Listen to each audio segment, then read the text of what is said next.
दोस्तों नमस्कार। मैं राजेश मुजफ्फरपुर सर्रा यूट्यूब चैनल में आप सभी का स्वागत है। अगर आप चैनल पे नए हैं तो चैनल को सब्सक्राइब जरूर करें और वीडियो को लाइक करें, शेयर करें, कमेंट करें। आज हम आपको भगवान बुद्ध की कथा आरंभ करने जा रहे हैं। चलिए शुरू करते हैं।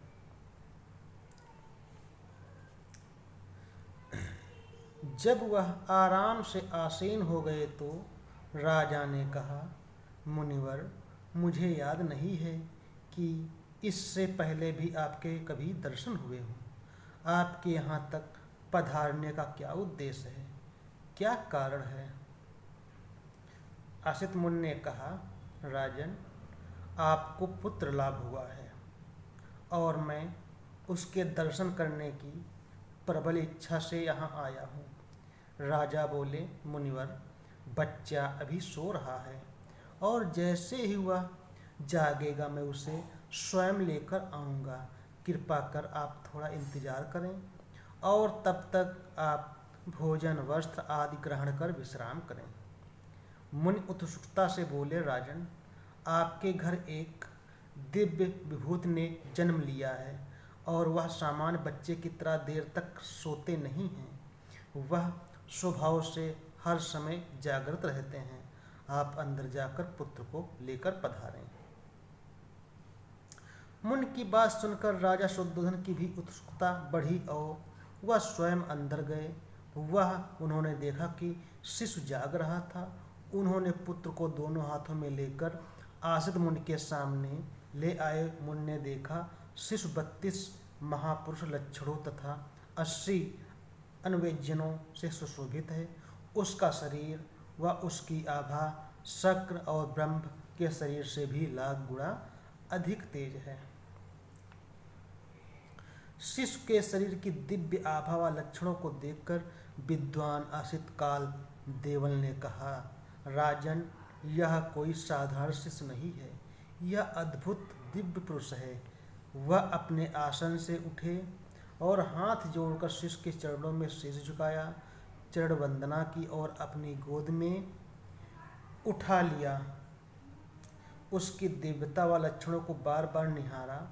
आसित मुनि उस पुरानी भविष्यवाणी के बारे में अच्छी तरह जानते थे कि जिसके शरीर में गौतम की तरह 32 महापुरुष लक्षण होंगे, वह इन दो गतियों में से एक को जरूर ही प्राप्त होगा, तीसरी को नहीं। यदि वह ग्रस्त रहेगा तो चक्रवर्ती राजा होगा और यदि वह ग्रह त्याग कर परवर्जित हो गया तो सम्यक संबुद्ध होगा।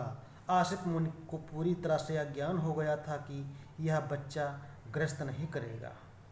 बच्चे की दिव्यता की पहचान होने पर आसित मुनि रोने लगे।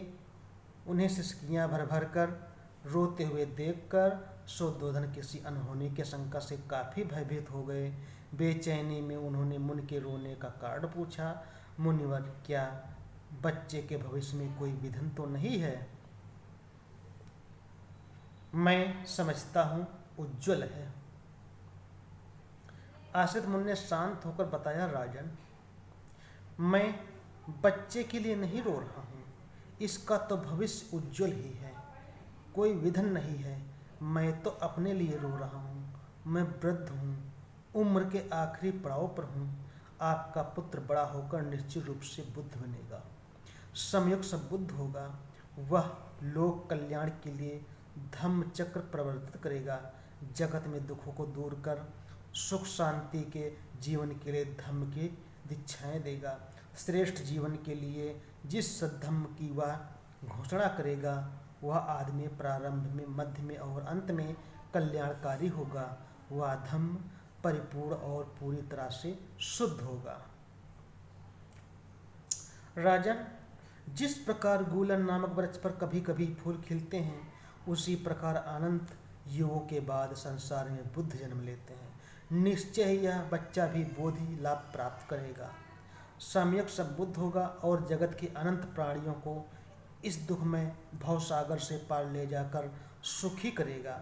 लेकिन राजन, उस समय तक मैं जीवित नहीं रह सकूंगा और बुद्ध को नहीं देख पाऊंगा, इसलिए मुझे दुखी होकर रो रहा हूँ। मैं अपने जीवन में बुद्ध की वंदना नहीं कर पाऊंगा। फिर असित मुनि ने उनके भांजे नरदत्त को कहा, यह राजकुमार भविष्य में बुद्ध बन जाएगा, इसलिए जब तुम्हें यह पता चले कि यह बालक बुद्ध हो गया है तो जाकर शरण ग्रहण करना, यह तेरे सुख शांति और कल्याण के लिए होगा। राजा शुद्धोधन ने असित मुनि और नरदत्त को स्वादिष्ट भोजन कराया, वस्त्र दान किए और उनकी वंदना कर विदा किया। शिशु के जन्म के 5वें दिन उसके नामकरण संस्कार का आयोजन किया गया।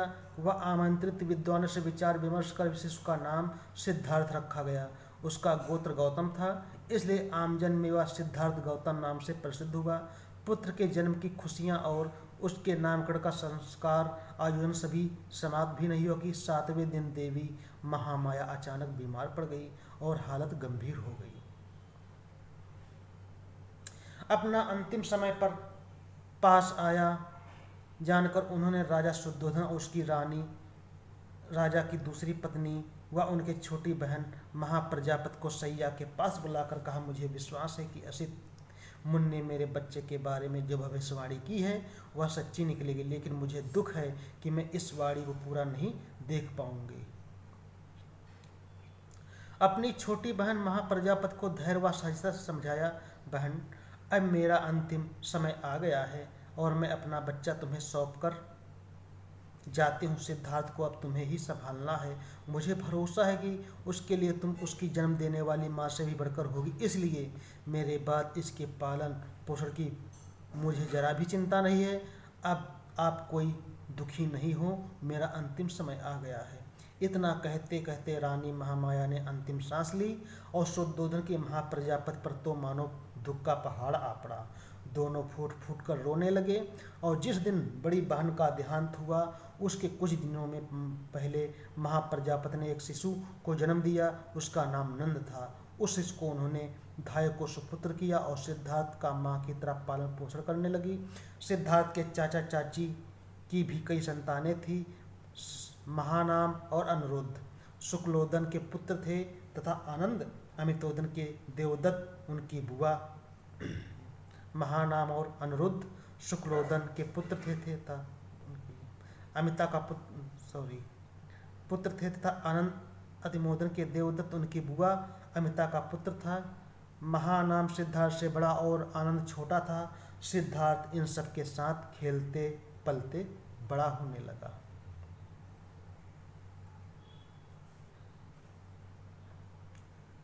आज के साथ इतना ही। हम फिर मिलेंगे अगली वीडियो में। तब तक के लिए नमस्कार।